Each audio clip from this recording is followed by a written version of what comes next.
Hello hello, good morning. কেমন আছে সবাই? তো আজ আমি সকাল সকাল উঠে পড়েছিলাম, বিকজ বাইরে এসছি তো বেশিক্ষণ ঘুমাতেও পারি না, বেড চেঞ্জ হলে ঘুম আসে না ঠিকঠাক। তো সকাল সকাল আমরা বসে খাচ্ছিলাম চা। এই দেখো, আমার বিস্কিট নিয়ে পেছনে লুকিয়ে দিচ্ছে, আমাকে খেতেই দিচ্ছিল না, আবার চাটাও ও খেয়েছে। এই যে আরেকজন ফোন টিপছে, আর একজন কোলে বসে বসে মারপিট করছে। তারপরে আমরা খেতে চলে যাই লুচি আর ঘুগনি।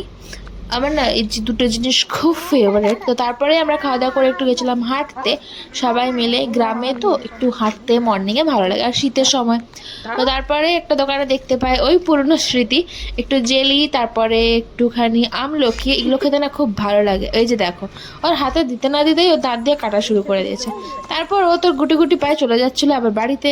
রাস্তায় যেতে দেখতে পাই একটা বড় মৌমাছির চাক, প্রচণ্ড বড় ছিল, বিশ্বাস করো।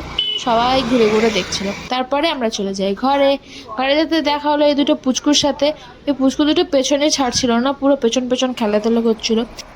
তারপর আমরা চলে যাই বাড়িতে, পৌঁছে যাই। ওকে দেখো, ক্যামেরা শুরু হতে না হতে ওর স্মাইল করা শুরু।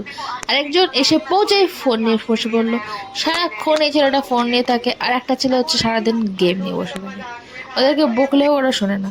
তারপরে এসব করতে করতেই আমাদের চলে আসে দুপুরের খাবার, চলে আসে মানে আমরা চলে যাই খেতে। তো আজকে ছিল মাছ আর ডিমের কারি। তো তারপরে সন্ধ্যাবেলা বেরিয়েছিলাম একটু ঘুরতে। এটা অনেকদিন পর দেখলাম, এটা আমার খুব ফেভারিট, তাই এই নুডলসের চিপসটা নিলাম, ওরও খুব পছন্দ। তারপর বাড়ি এসে দেখি দিদুন বসেছিল রুটি করতে, আর সবাই মিলে দেখছিলাম সিরিয়াল দেখছিল। এই সিরিয়ালটা আমি দেখি না, আমি জানিও না নাম। তো তোমরা যদি কেউ জেনে থাকো তো কমেন্ট করে আমাকে প্লিজ জানিও। তো আজকের ব্লগটা এটুকুই থাক, দেখা হচ্ছে পরে।